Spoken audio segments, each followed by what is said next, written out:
see you out there. Tell them I'm coming out.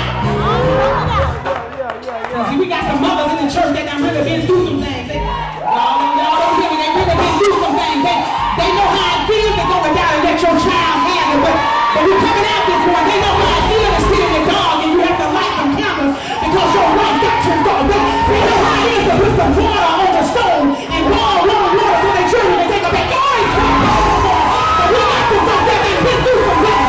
And they know how it feels to make do with what they got. Who am I talking to us about?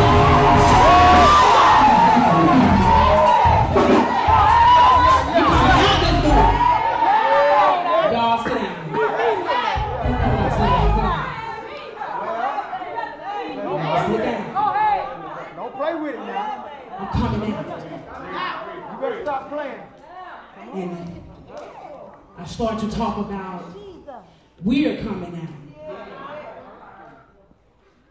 But I found out on this Christian journey, you got to learn how to speak for yourself.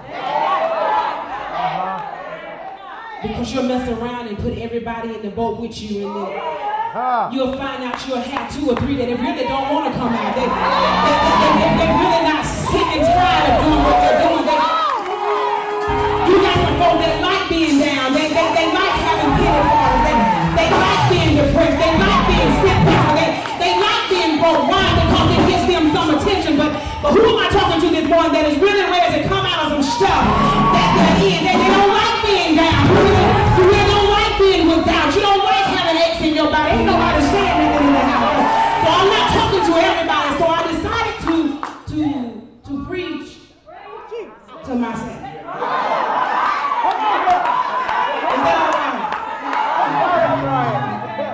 Now, if it comes down your street, then that's fine.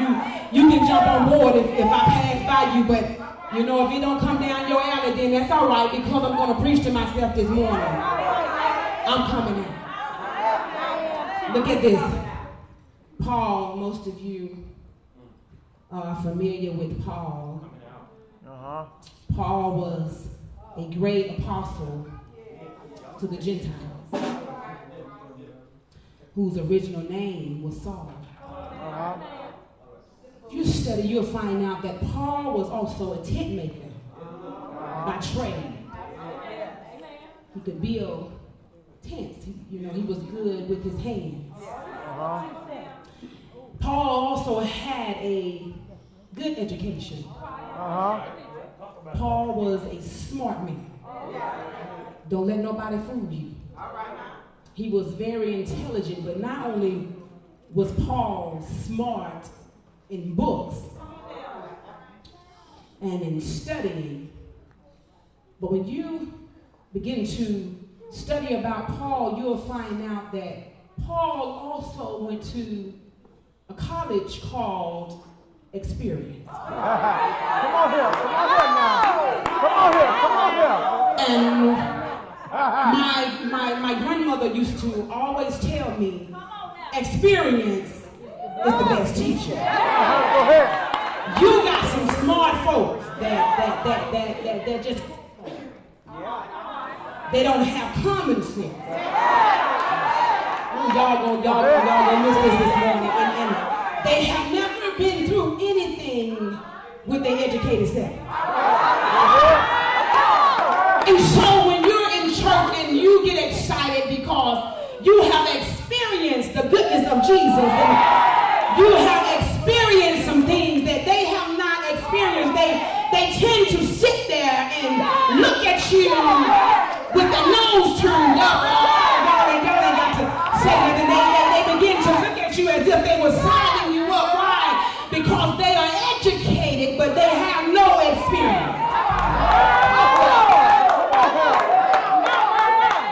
In order to know that you're coming out this morning, you first got to have been in some stuff. So I have no problem with people that are educated and you got all of these doctrines, because one day I'm going to have my doctrines too. But in the meanwhile, I'm talking to some people that has some experience on being bound by life. Paul finds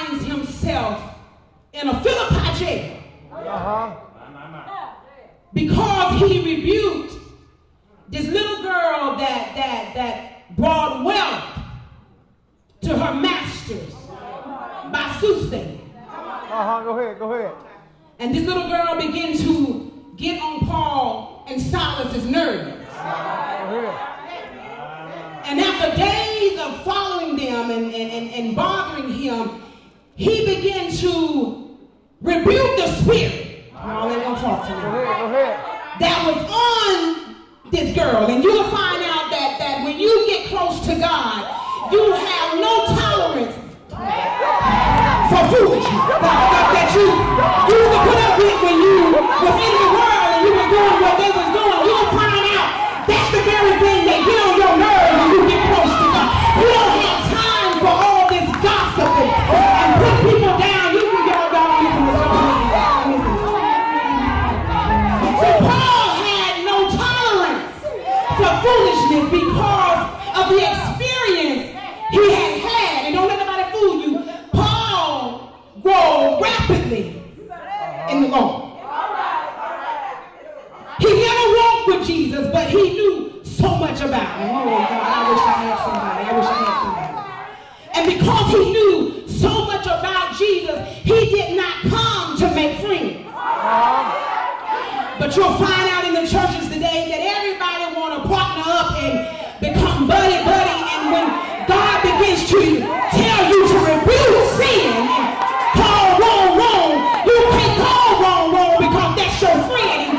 You scared that you're going to hurt your friend's feelings. But God is looking for a church right now that did not come out and make friends. But you came out and do the will of God. And then you want to hurt some people's feelings.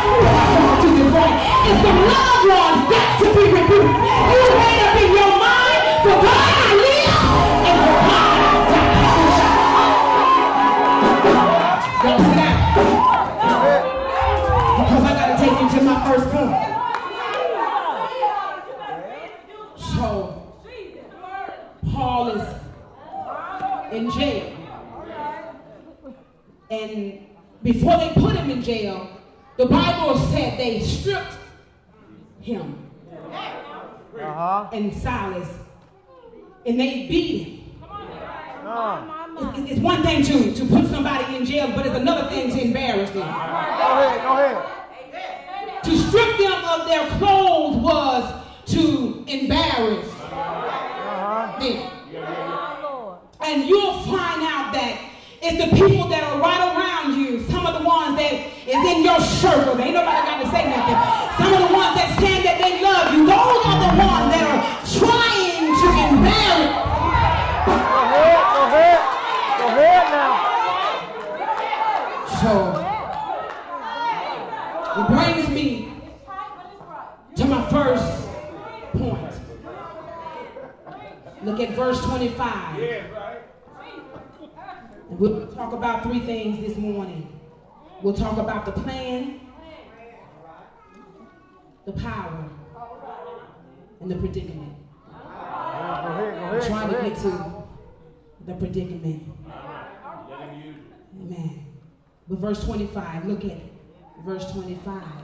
It brings us to the power. Listen to what it said. At midnight, Paul and Silas prayed. And they began to sing songs unto the Lord. And the prisoners heard them.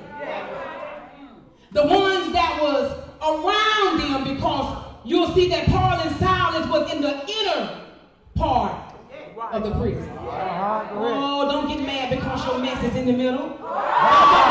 Don't even get upset because you're in the middle of everything, because it's going to bless them for God. See, if they had stuck them over to the right, the folks on the left wouldn't have heard them. If they had put them to the left, the folks on the right, but the devil thought they was doing something when they stuck them in the middle. Everything that the devil thinks he's doing, God is getting ready to turn that thing around and make it work for your good. Who am I talking to in the house?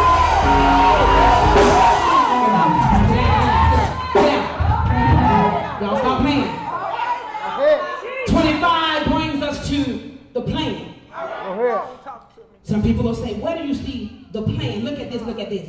The Bible said that at midnight, Paul and Silas began to sing and pray.